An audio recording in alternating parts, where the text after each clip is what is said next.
Just as the match finished, I looked down at the Cricbuzz app, and even before the winning shot was talked about, there was a little quote from someone who's on this show that said, "Dhoni and a six to finish, the story isn't over yet." Thank you, Harsha, for that. It sums up the story beautifully as far as Chennai were concerned. That is how things ended for the men in yellow. It's a clinical victory as we expected it to be, although maybe for about 2 or 3 overs it got just a little bit interesting for the men in orange. They stayed alive, they kept their heads above water, but then Raidu and Dhoni had other ideas. Victory for Chennai by 6 wickets, and finally Hyderabad regrettably are now mathematically out of this tournament. We are left with 7 teams now competing for 4 places. Here we are on Cricbuzz Live in association with our fantasy partner, My 11th Circle. Harsha, I'll come straight to you for that. Yes, it was. Is there a queue? Is there a queue? Is there a queue next to CSK? There should be definitely a queue next to CSK, as in when we get the points. No chance. Yeah, 18. There's a queue. But we still don't know if it's a guaranteed Q1 or Q2, or is it? That's what the big question is. I mean, Elon Musk's got to walk on his head round the globe 3 times in 10 seconds, right? Something like that. They've qualified. But I think it was just a nice icing on the cake. He's not really, I mean, he's almost been, as we said, a non-playing captain, a couple of catches behind the stumps. He's been conducting it like an orchestra conductor who doesn't play an instrument. But today he had the instrument in his hand to finish. I'll tell you this thing about Dhoni, though. Dhoni will never allow himself to just be a passenger in the team, even if he knows that his strength has waned, and it has waned, and I'm sure he's aware of it. It's not a derogatory thing to say. His strength has waned. It is very clear it has. He will still not shy away from a situation. He will still walk in. And sometimes you think, Dhoni don't. But he'll still walk into that situation. And when he finishes like this, then you'll say, oh, maybe he should, And Dhoni and the last ball 6, I mean, how many have you, not last ball, but the 6 to finish, how many have you seen over the years? But as always, Dhoni being the mega star, the center of the box office, you'll remember the 6. Who took the pressure away? It was Raidu again. Raidu is the Chennai foot soldier who's always doing these little contributions. Someone else is the star of the movie. Well, you will remember that, of course, as I said, as Harsha said, even 2011, you talk about that final 6 to finish, little contribution in the middle. Not too many people still talk about Gambhir's 91, Simon. But yeah, it was all the other, the hard work done by the opening partnership, by Raidu when it looked a little bit dodgy, that finally made this a team effort. Yeah. More people talk about Messi than Iniesta. Look, he's still got the ability to hit the ball out of the park. I just don't think as frequently as he once did. I think that's the only thing you'll say about MS Dhoni. But he still looks in better form than Suresh Raina does, and because he's awful at the moment. I just wonder whether there's an opportunity to, and I know they don't change, but I wonder whether there's an opportunity to get someone else into that middle order for the last couple of games, just to see whether someone might be able to do something for the final, because they can't continue to rely, solely on the openers or on Raidu or on Jadeja to get them out of a hole if they get into a hole. So, look, MS is still the best wicketkeeper by a stretch, I think. He's still the best captain by a stretch. So, he more than contributes in that side, and he's able to do what he still does today, and he'll bow out on his own terms, and he'd like to bow out with a trophy. They're going the right way about it at the moment, aren't they? With that, definitely a queue. I just looking at the points table. RCB are 12, so they're the only ones that can join them on 18, apart from the Delhi boys. So there's no one else can get to 18 points. Absolutely no doubt about the queue. As I said, we were just but one or two. Also a Q1/2. Yeah, I think so. I mean, when you look at that now, there's only Bangalore can get to they can get to 20, can't they? I suppose if they win all 3 games, so you'd say it's not guaranteed. But it's definitely a queue. So you've got, if Hyderabad are out, Chennai are in. So you've got 6 teams vying for 3 spots. 3. Fair enough. I think in all fairness, I think it's 5 teams for 2 slots. You don't see Delhi. Delhi got 16, and almost every IPL. I don't think there's been an IPL except for one when you had 9 teams. And I think 16 didn't qualify because a couple of teams got 17. That might have been, 2011? 11, 12, thereabouts. That's the only time a team with 16 hasn't qualified, but there were more teams. So I think it's pretty safe to say that 2 have qualified. And if Bangalore don't, then, Bangalore are almost through. Through. But yeah, just doing that calculations, I was just doing it once again. Definitely not a Q1 or Q2, because if Chennai lose their remaining 3 games, there are 2 teams definitely mathematically within reach of going over them. So they will then probably finish in 3rd, but Q is guaranteed for them. They're not playing each other. And they're not playing each other. Sometimes you've got to check if they're playing each other. The 2 teams in the queue. Yeah, lots of permutations and combinations, but sticking to the game, we'll come to the numbers later, Harsha. Could Hyderabad have done anything different with that 134 they had on the board? Not after the start that Du Plessis and Ruturaj Gaikwad gave them. I mean, those numbers are fantastic. Bhuvneshwar, 4 overs for 34. Slight worry on that surface, let's be honest. Bhuvneshwar is still not become the bowler he was in 16, 17, 18. Jason Holder, 3 for 27. Maybe Rashid could have gone for a little less. But, that opening partnership was so good. And we're all sitting watching the game together here, and we're saying, gee, there must be something there that South Africa don't pick Faf du Plessis. I know there could be other issues or whatever. Just look at the way he's batting. Him and Gaikwad, they just finished the game there. I mean, the fact that it went to the 20th over is okay. But effectively, Gaikwad and du Plessis had finished the game. And Dooley, one is not picked for his national side. The other hasn't yet been picked for his national side. So both people who have been really causing mayhem, the best opening partnership or the best partnership per se ever for this franchise, and they're not in their respective national sides at the moment. Yeah, there must be something else at play there, I think, isn't there? When you look at those sort of numbers, and Faf du Plessis continues to pour those numbers out in domestic competition. So 599, 11 innings is just, you've got the young and the old, you've got the experience and the youth. Faf is probably still one of the fitter guys in and around this tournament, I would say. He's a great role model for a guy like Ruturaj to learn from. But some of the shots that this young man plays, advancing down the wicket, hitting the ball over long on, hitting the ball over extra cover and long off as well, running down to Rashid, which we don't see very often. He just continues to impress. And we've said it before, we'll say it again. He is an Indian player in waiting, you would think. There's a logjam at the top, but I'd say that the likes of, Prithvi Shaw and Shubman Gill and a couple of those other guys that have shown promise and have had an opportunity would be a little bit worried. And he's right-handed. I almost thought every young kid coming up was left-handed. Prithvi Shaw and Shubman Gill have been around for a while, but look at Yashasvi Jaiswal, now Venkatesh Iyer, Devdutt Padikkal, all sort of left-handers of a certain kind. But there's a certain class about Ruturaj Gaikwad. You didn't always see it last year, but in those last 3 games, you could see that there was something different about this kid. You saw something different about him in Sri Lanka when he played those couple of games in Sri Lanka. But this year, and I completely agree with Dooley, it must be a beautiful experience for him to open with someone like Faf. Now, Faf has seen a better part of his career. So he's probably in a mood to give. Yeah. You reach a stage in life when you want to give. And it's a franchise where most people are happy. And in happy franchises, you give. I have no doubt at all in my mind that even if they cannot retain him, Chennai will go and bid big to get Faf back next year. It's that kind of team there. So yeah, Faf and Ruturaj, it's been a fantastic combination. Is he a chance to captain them next year? Faf, you think? Well, I don't know. Is he, or would they find an Indian captain? Unless MS says it's only 6 months away, I'll play one more.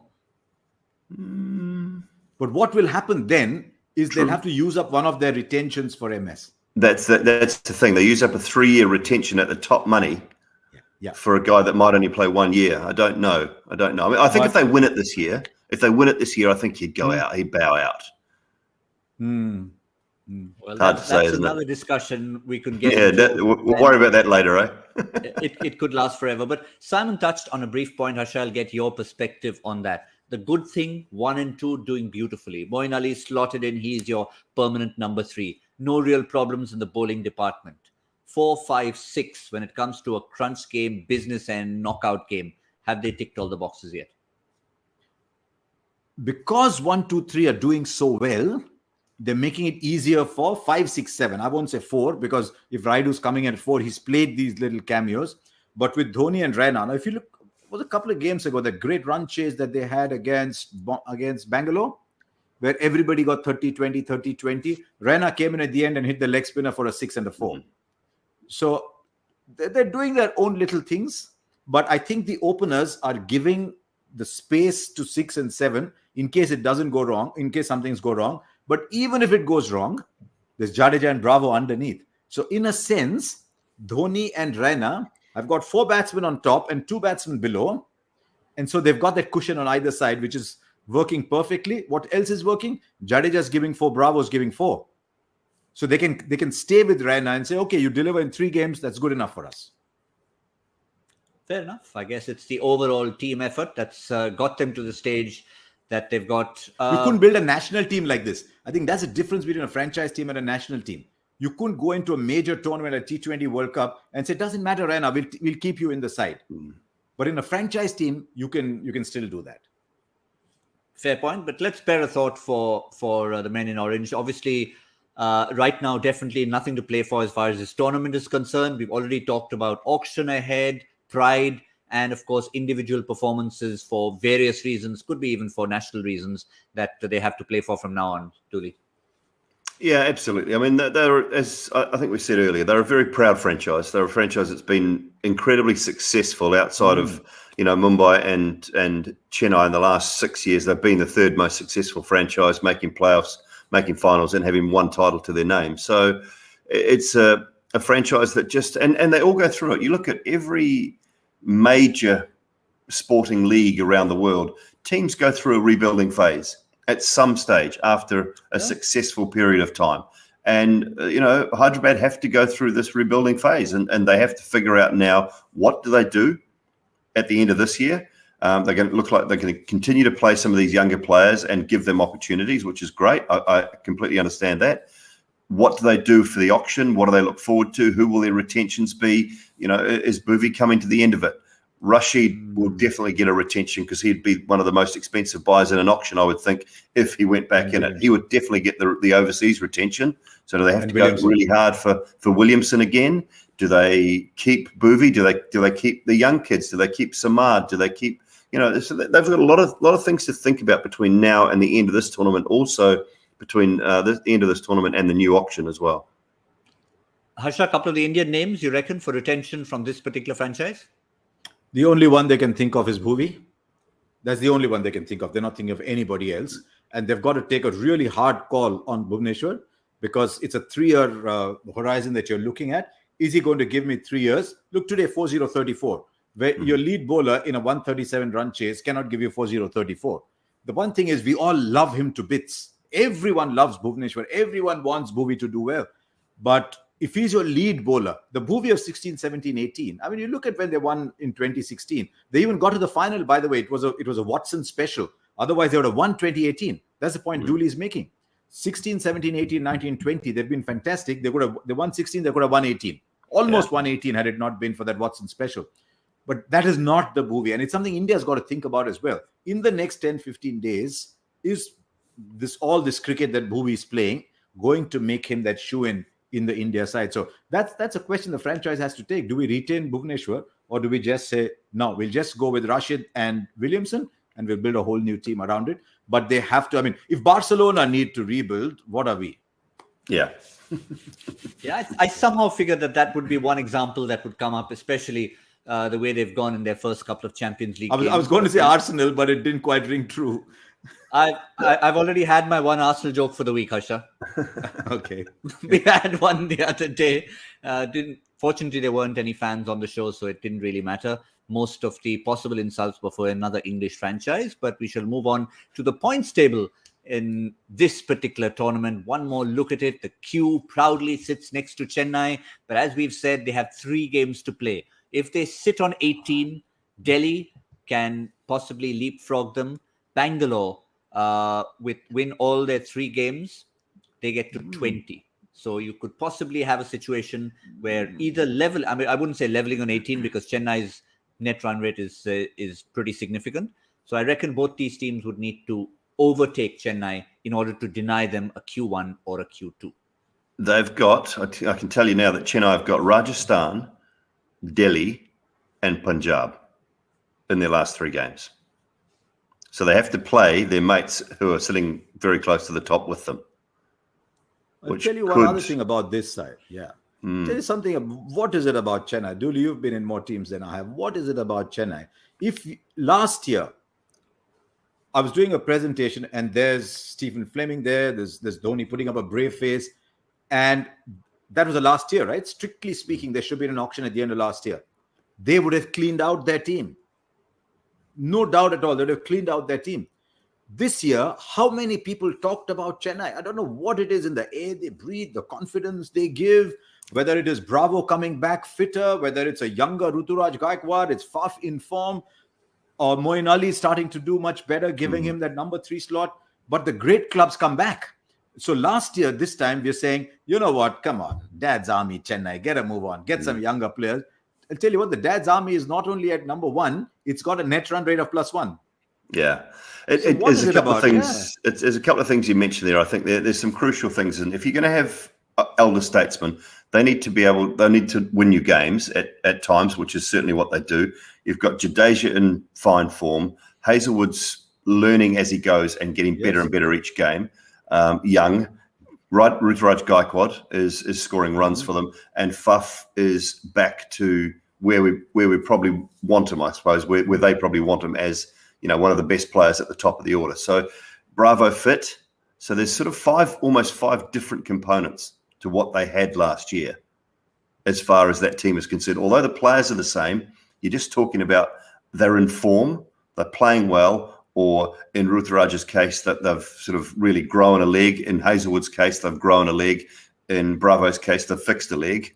So there's... We think so. We think so. Yeah. So there's those little things in and around it, aren't there? And then you've got Moeen Ali, who's come off a really successful campaign with the Birmingham Phoenix, captaining a side, I think very comfortable within his game. So, there's 5 or 6 components that are the same, but are in a different space.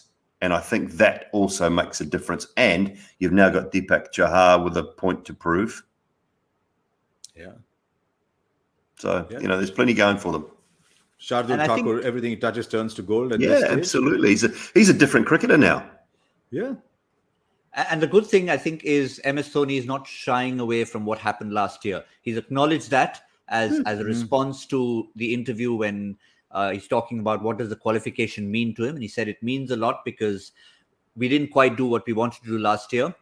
We said we'd come back strong. We didn't. We are known for that. There was a lot at stake. You won't always win games, and a lot didn't go our way last time. And it's important not to make excuses. And we have not made excuses, and hence that's why they're that much stronger this year. They did well to keep the momentum going, and they've taken responsibilities to keep all departments of the game in balance so the players and the support staff get the credit. I like what he said about the pitch as well. Did you read what he said about the pitch, G? I was coming to that. Maybe you can take us through that. Oh, that is so good. What did he say? The bounce of the wicket was different. Instead of knee height, it was shin height. So once the batsman figured out they have to hit straight, they succeeded. That's typical MS, isn't it? It's very good. Is he the best captain on the go? I'm sure he must be spending time thinking about what he's going to do, because he can't just come on the field and just like that. I'm sure he's thought it through, but he's very good on the go. He's instinctive. He's a very instinctive captain. Now everything he does doesn't turn to gold. It doesn't, not everything he does works, but there's a theory or a reason for everything he does, and I think he reads the game better than anyone. And and anyone I've seen in the last little while, I think he reads the game better, and he's not afraid to give responsibility to someone. And I think that's a big thing. So when there's responsibility given, he's got expectations. So the players all know, okay, he's asking me to do this, he expects me to do it. And I think very rarely do you see him get frustrated, over the top, over emotional, but he'll be disappointed if you don't do what you've been asked to do. And I think that's so he has an enormous amount of respect from all those guys in his team, I think, and that makes for a very good captain as well. Yes, certainly does, and assessed it well, taken them through, and been candid in his interview. Before we just go on to the next game, we're going to just do a little quick part 2 of something we started out with earlier.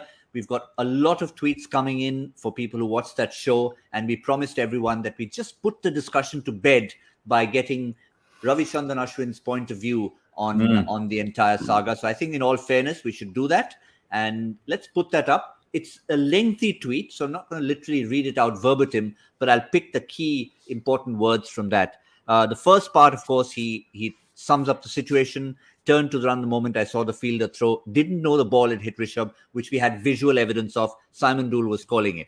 Will I run if I see it? Of course I will, and I'm allowed to. Number 3, am I a disgrace like Morgan said I was? Of course not. Very logically put.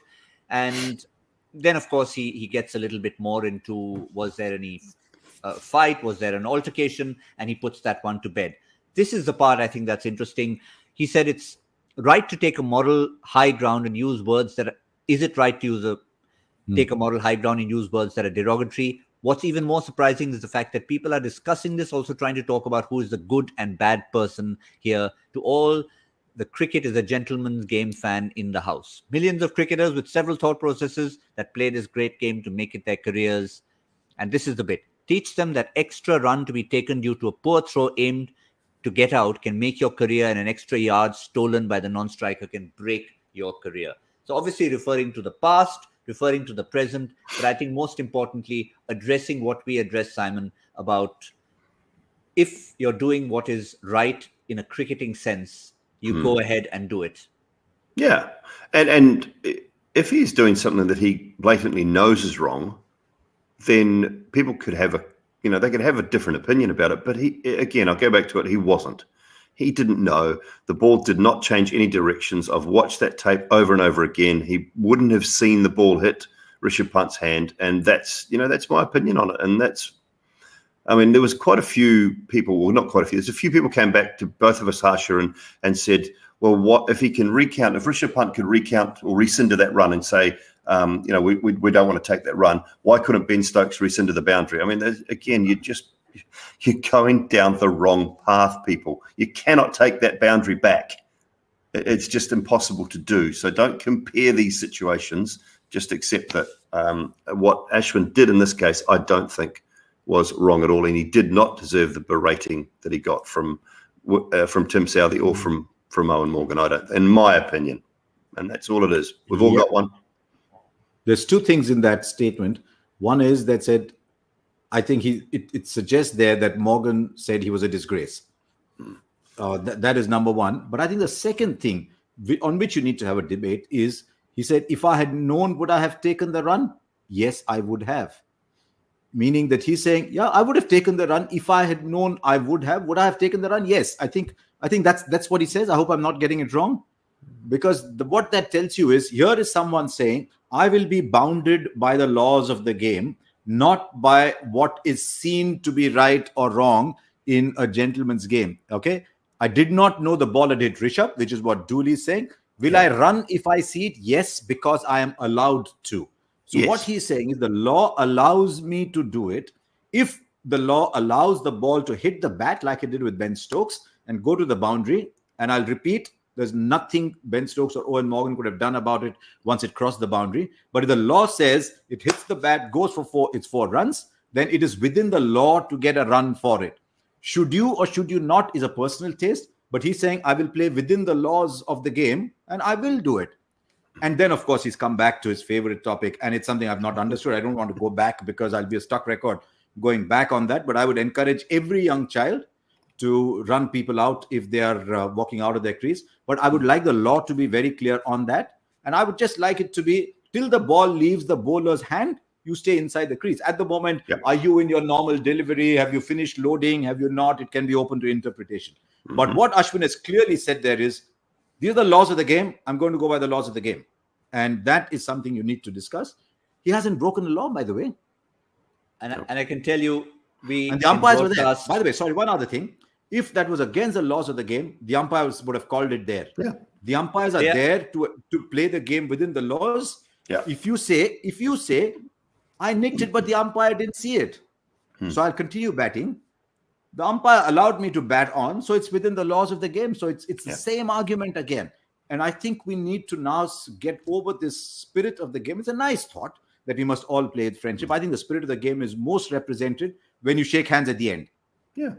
Or if someone is in pain, you go and see help him. Someone's got hurt, you go there, see if you can help him, because nobody wants to see an opponent hurt. Those are the little things that you do. And I hope that doesn't go away, because that's not in the laws of the game either. But I think everyone should say, these are the laws, and we'll play within the laws of the game. Yeah, I can tell you, Harsha and Dooley, being in broadcast, we get privy to some of the footage that not everybody sees. And sometimes you look at a run-out camera sitting in the control room, and you will see 9 times out of 10 when the bowler's already delivered the ball. The batsman's played it, but the non-striker was that far out of his... I'll tell you something, Gautam, since you brought it up. Post the Ashwin Butler incident, it's become exactly the opposite now. 9 out of 10 times the striker's inside the crease now. Correct. And it's amazing how often that's happened after the Butler incident. People are now running the entire legal amount to claim a run and not sort of sneaking 6 inches less. Yeah. That has happened. It's amazing how often now they're in the crease. Just as a final word on this, we'll show you the final part of Ravichandran Ashwin's tweet. And I think this sort of sums up everything we've been talking about. Give your heart and soul on the field and play within the rules of the game, and shake your hands once the game is over. The above is the only spirit of the game I understand. And I think that needs no response. That is out there for all. Just one thing, Ash. Just one thing, Ashwin. He's such a student of the game. He should know that they're laws, not rules. Rules are for golf. Laws are for cricket. Said the golfer. I've fallen for this. Well, I've called it rules and been berated a couple of times. So now I take great care to say laws of the game. It's rules law are for golf. 42.2. Yep. Yeah. Laws are for cricket. Absolutely. Look at the books. Look at the law books and the rule books. Slap them with the rule book is what is a phrase, but it's not necessarily a phrase associated with this game. But that's perfect. I think that's something we've done part 2, and hope all of you out there who are writing into us have got a holistic picture of what we feel right here on the program. Well, there's still plenty more cricket to be played, and we're looking forward, even though there are now 7 teams left in the tournament, 1 already qualified, so it's 6 playing for 3 slots. And who's up tomorrow? Definitely 2 teams who are playing for those slots. Kolkata against Punjab from Dubai, the best of the 3 surfaces, what we feel. Match number 45.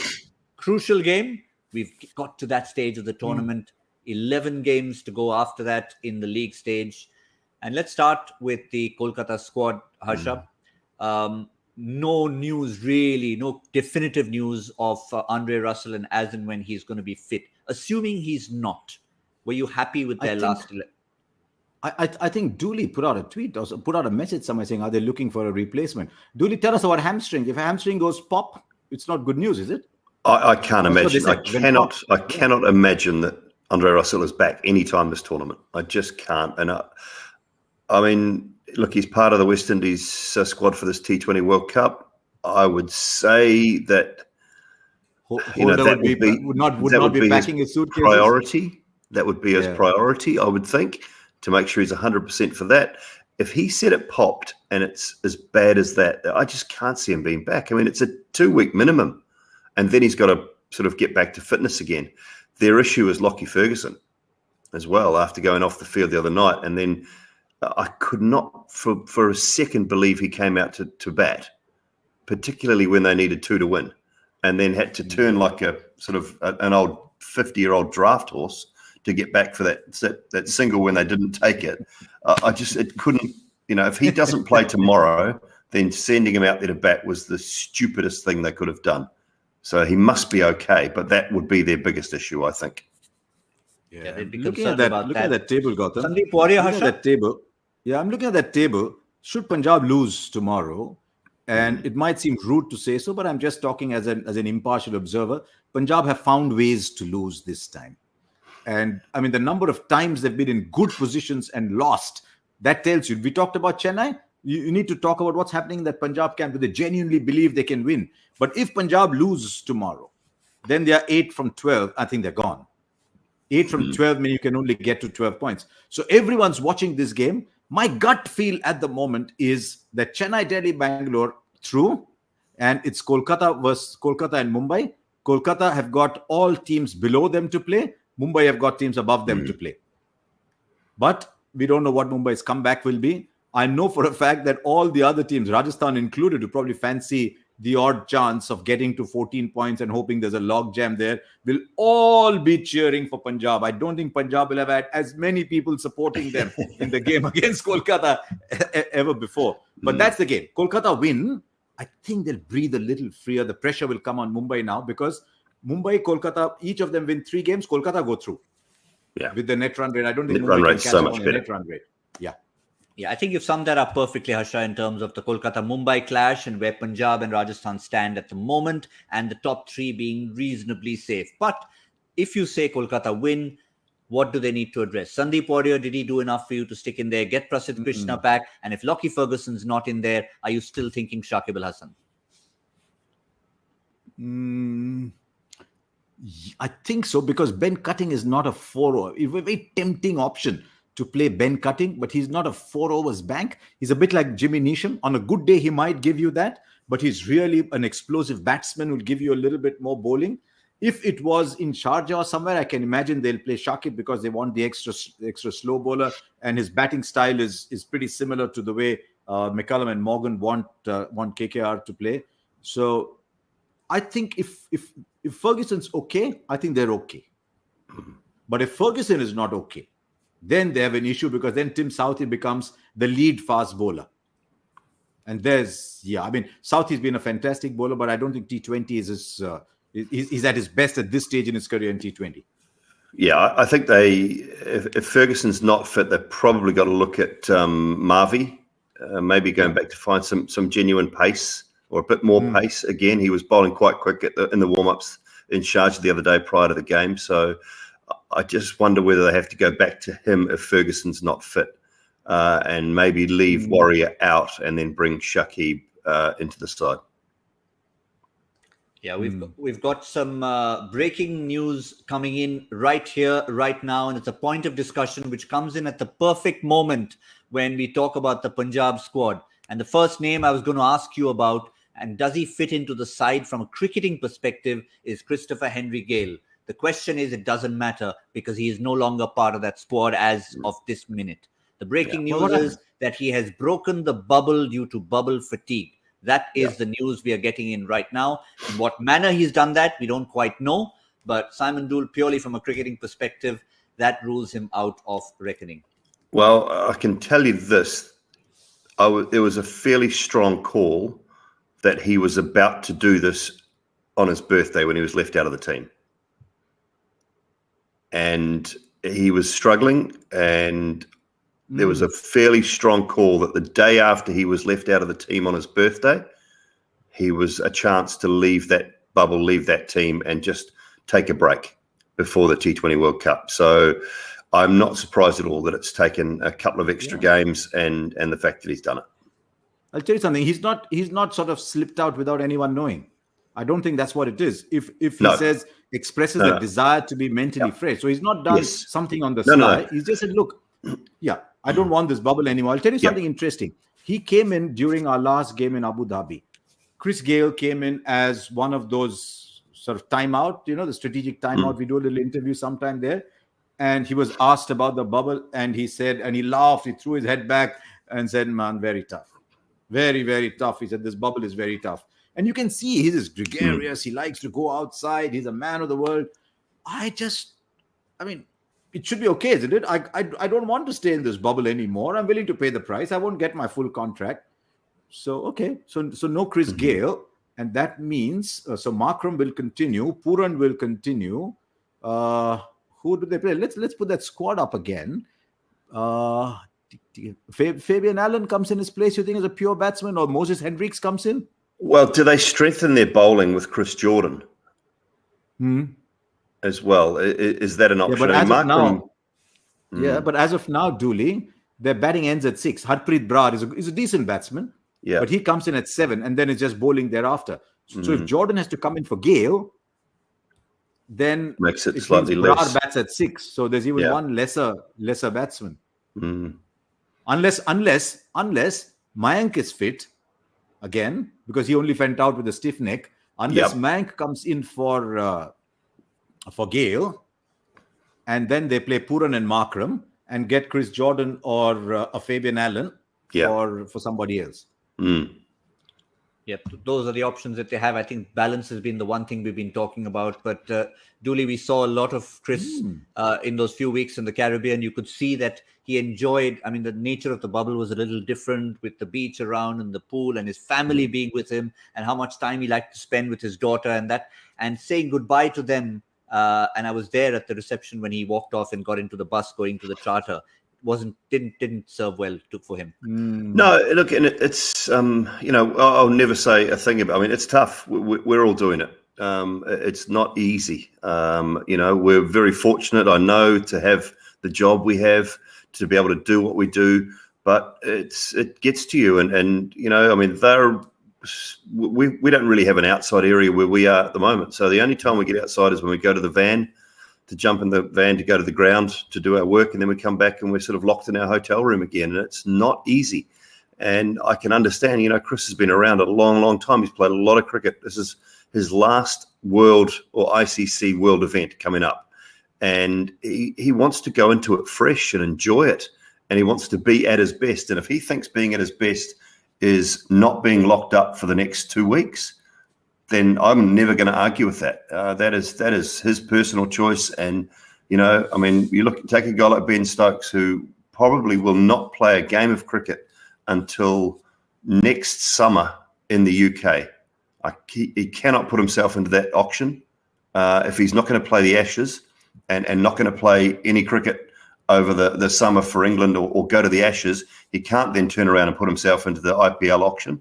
So therefore, he probably won't play a game of cricket until next summer in the UK. And that's his choice. These guys are making these choices now time and time again, and I will never, ever have a problem with it. Who would have thought, Gautam? Who would have thought? And this is a very real issue, and I hope the Gayle issue highlights this anymore.